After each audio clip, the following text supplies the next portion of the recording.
Oh, man. Okay, good evening, everyone. I will welcome everybody here for the January 7th, the first meeting of 2025. The West Ritson City Council will call it to order at 6 p.m. And before we get started, I'll ask Stephanie to read the ground rules for the hybrid meeting and then call the roll. Thank you, Mayor. Tonight's meeting will be held in person with a virtual meeting component. If you are participating virtually, please make sure the name shown at the bottom of your video view is the name you would like the mayor to use. You can change this by right-clicking on the three dots in the upper corner of your video view and clicking Rename. Audience members present in the council chambers will be called upon first during public comment periods. Those participating remotely should virtually raise your hand if you wish to speak. To virtually raise your hand, click on Participants and then click on Raise Hand. If you are participating by phone only, press *9 to raise your hand. Please limit comments to 3 minutes. Okay, roll call. Brent Gary, Here. Richard Bloom, Here. Fred Brink, Here. David Fetto, Here. May Hayes, Here. Kate Moran, John Smart, Here. Ken Stoker. Here. Thank you.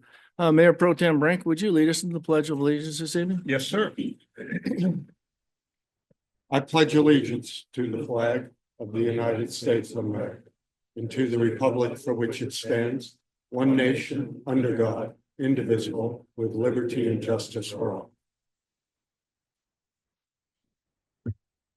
Thank you, Mayor Pro Tem Brink. Appreciate that. Council, the agenda is before you this evening. The second executive session that was scheduled for tonight will need to be postponed to a later meeting. So item 13B should be removed from your agenda. And additional information regarding that executive session topic should be available to you soon. In addition, Council, you received an email request from Councilmember Hayes yesterday to add an executive session to tonight's agenda. Her request did not meet the notice of exemption criteria required to add the executive session to tonight's agenda. And she denied a staff request for a meeting earlier today to discuss with her how that issue could be addressed.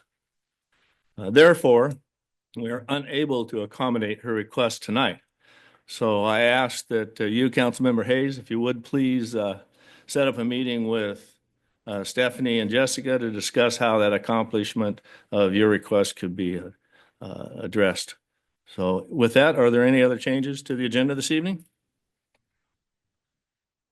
Seeing none, Council, may I have a motion to approve the agenda as presented or as amended? I move to approve the agenda as amended, Mr. Mayor. Second. Motion and a second. All in favor, say aye. Aye. Opposed, same sign. Motion carried. Thank you, Council. That brings us to presentations. We have none this evening, so moving on to consent agenda, which includes the approved minutes of the regular meeting December 17th, 2024.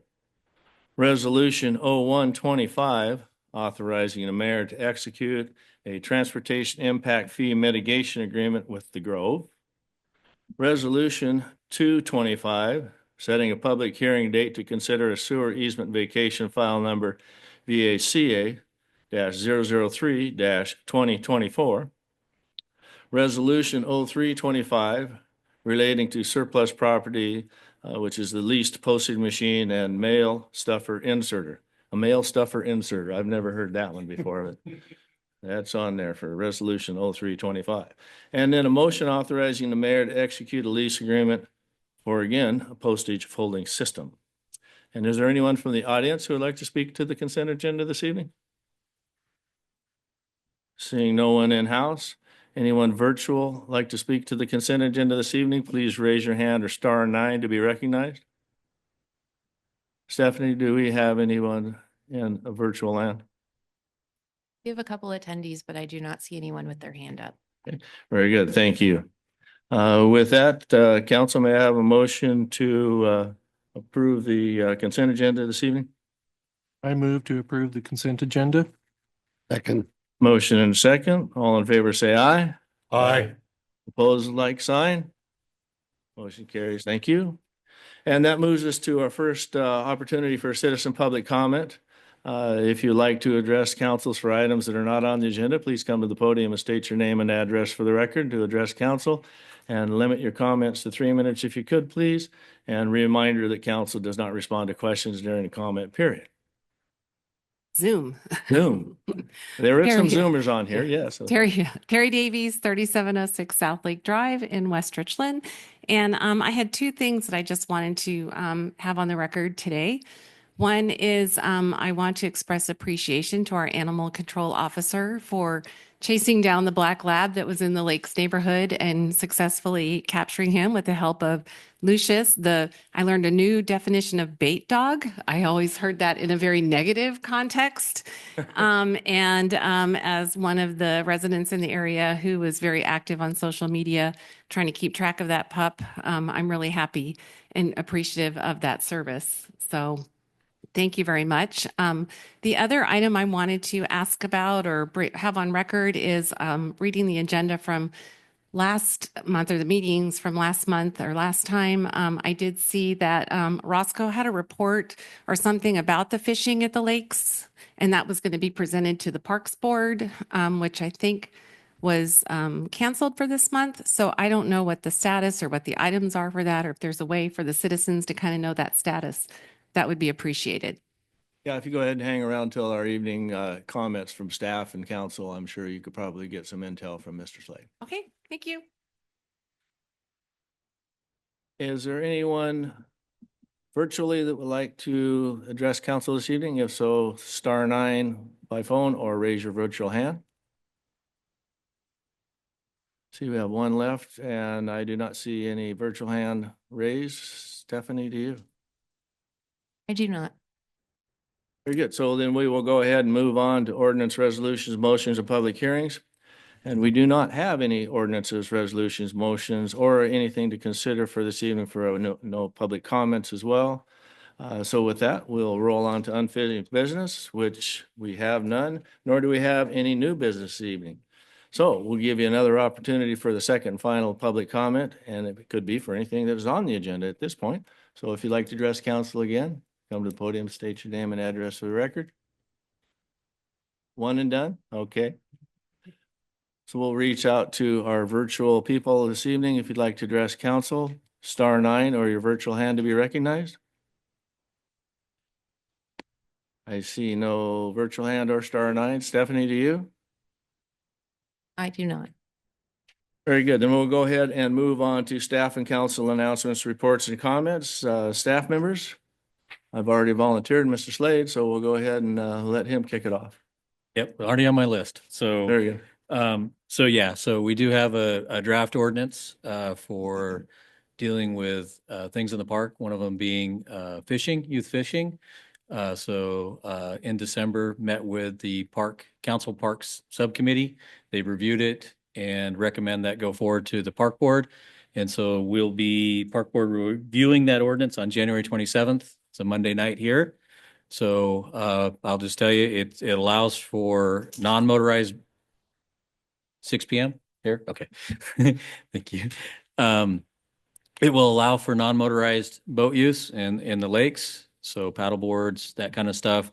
It will have it again. These are going to be conditionally allowed, meaning you'll have to have life jackets. Youth will have to require adult supervision. The other one with youth fishing, it will allow youth bank fishing with adult supervision and some other things that are in there, catch and release, some of the things that have been talked about. And so, yeah, I look forward to, please get that out to other interested parties in the lakes and around town.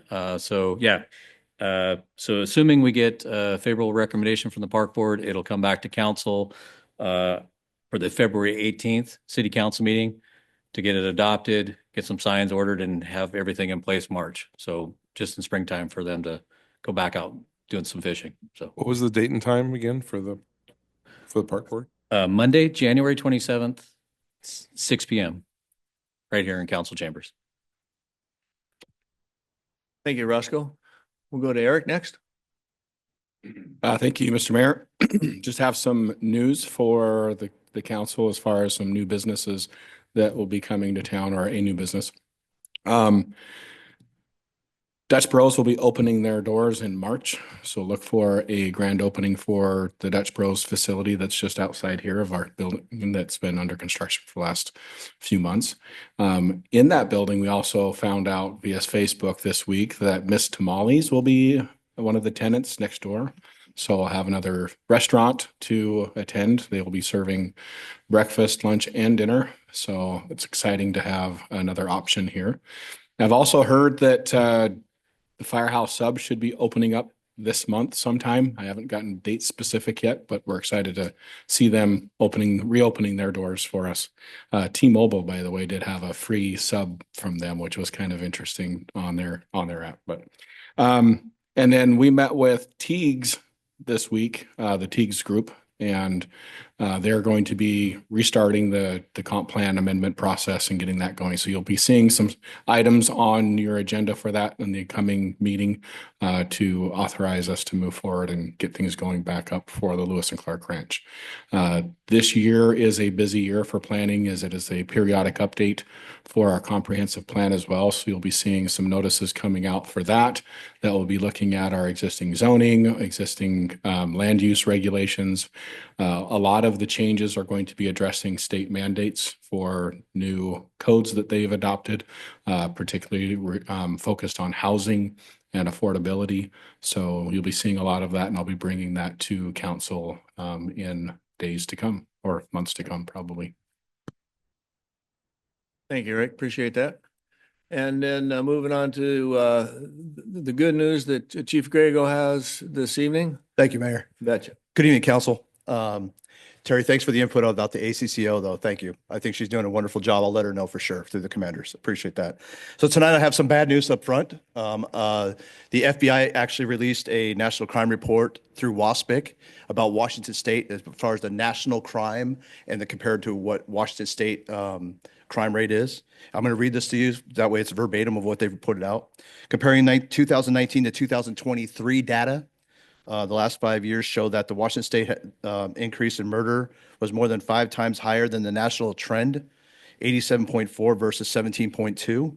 And the murder rate has increased more than 80% since 2019. Violent crime rates have increased 19.6 in the last 5 years in Washington, while they've had an increase nationally at 4.1.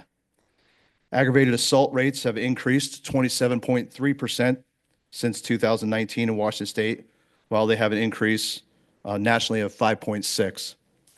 Vehicle theft rates have increased 110.2% since 2019 in Washington State, while the rising was 44.9% nationally.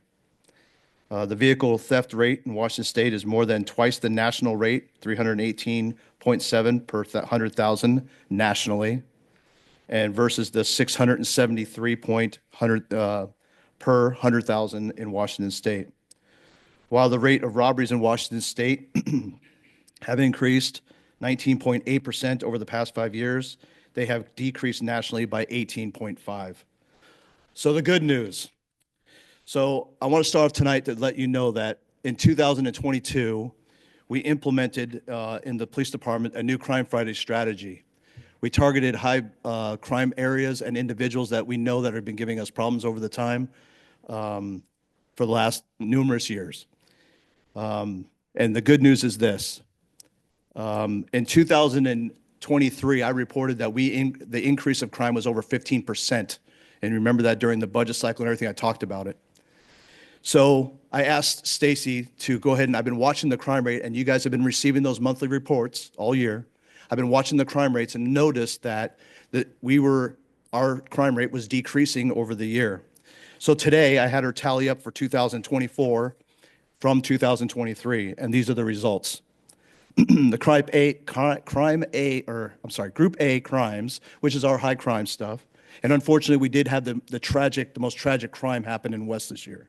But Group A crimes is down, and this is our estimate from what we have. We'll wait for the WASP report, obviously, in May to see what they've tallied, but 30% down, decrease.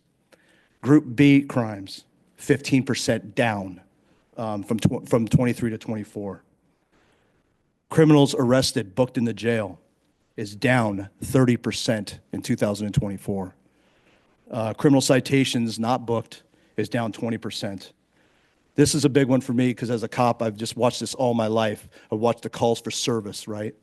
Calls for service is down 15%. We went from 13,000 calls in 2023 to 11,000 calls in 2024, which is pretty significant.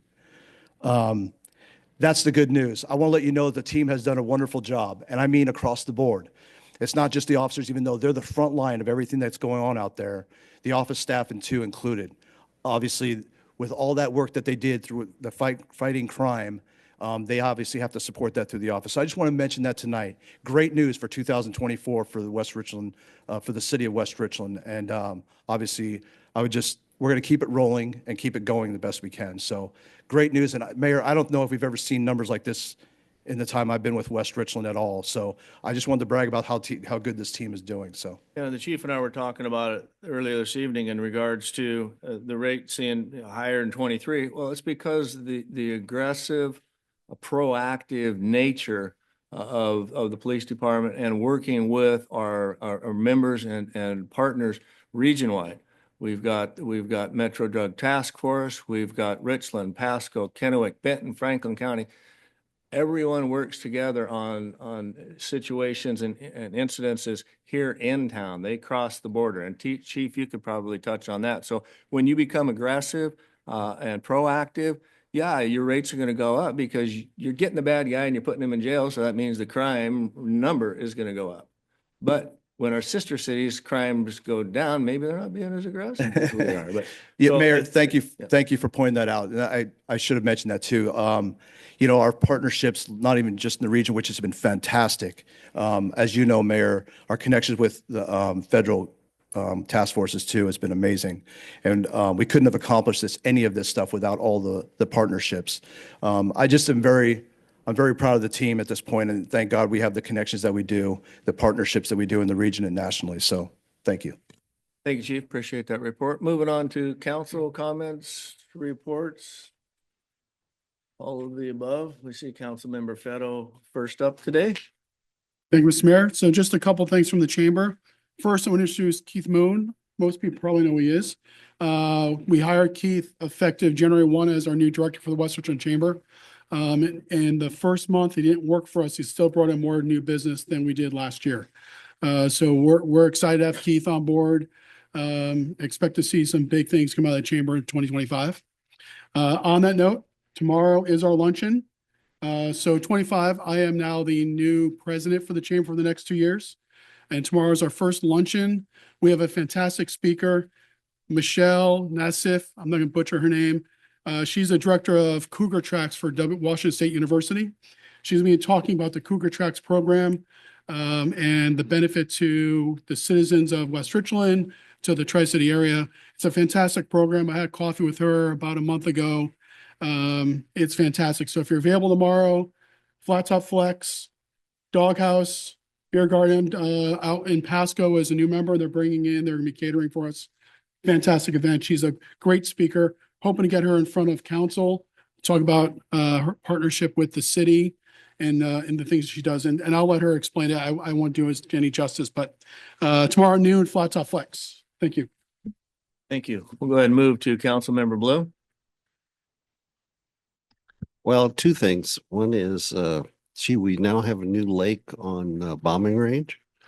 No, retention pond. At least I've not quite seen it that full before, but we've had significant rain. Luckily, I think I've finally figured out how to manage my water up on my hill. One thing I mentioned to Mayor Gary is I've been named in a lawsuit alleging discrimination through Ben Franklin Transit. And I just wanted to share that with other council members to let you realize, thinking back of your mind, don't be too nervous, but you always can get dragged into things that your organization that you're serving with gets involved. So I mean the actors there's an issue that probably is, well, I won't say much more on the subject, but just simply getting dragged in as being on a board or something representing the city. Washington State Transportation Insurance Pool is doing the defense, so it's not something that's going to fall back on the city, but just one of those things. So don't be too cavalier when you're out there. Thank you, Councilmember Bloom. Appreciate you bringing that to the attention of council members and Councilmember Moran. Thank you very much. I would like to note that on the 20th of December, since we haven't had a council meeting since then, there was a new executive board elected for Benton Franklin Council of Governments. And I am happy to say that we have the Port of Benton Commissioner Skip Novakovich has been re-elected or elected for another time since he wasn't the previous chair, but he was in the past. And also Prosser Council member Maricela Sanchez was also elected as the vice chair. And I will say that even though I am not on the executive board, I plan on continuing to be very engaged with the Ben Franklin Council of Governments. So I am very happy to see that both of them are on the executive board and continue to look forward to working with Ben Franklin Council of Governments. And our next meeting for Council of Governments is going to be next Friday, the 17th. Again, a hybrid meeting at 10 a.m. I did have a question. I don't understand what had been said at the beginning of the meeting. I'm not entirely clear what the meaning was when you had mentioned the reason why the second executive session was canceled. Could you clarify? I apologize that I didn't answer. No, that's Earlier. not a problem. We're not ready to bring that to council for discussion. We have other things that have yet to be resolved in that particular issue. Okay, I thought you used a specific word, excluded or exclusion or something. So I wasn't sure. Okay, thank you. Councilmember Hayes? Thank you. I just want to give an update on the Veterans Cemetery, the Tri-City Veterans Cemetery. It's still moving forward, and West Richland is still one of the sites. And appreciation to Eric for all the work he's done with Olympia, with David and Solomon, everybody. So it's pretty exciting that we're in the top two and hope to be able to have that location of the cemetery here in West Richland. So thank you. Thank you. All right. Seeing no one else, we, let's see, moving on to our executive session, we will have an executive session pursuant RCW 4230-110C to consider a minimum price at which real estate can be offered for sale or lease. And then, when public knowledge is in regards to this consideration could cause likely price increase, decrease. That's the reason we're going to have this executive session for the 4230-110C. Should be about 15 minutes after we adjourn into the conference room. So we will adjourn into the conference room and be back out of executive session. I'll give you a few minutes to get there, approximately 6:40. So let's move to the council or the conference room, if you would, please. 6:40.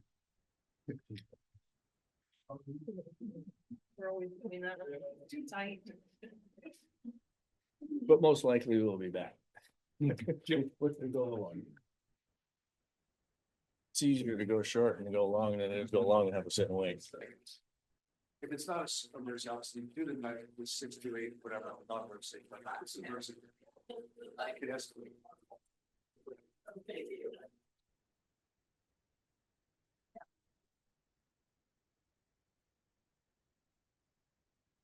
Oh, you guys stuck around. Look at that. I know. And for your commitment, as we stated, there is no action to follow. So we will conclude the city council meeting at 7:01 PM. Thank you. Missing.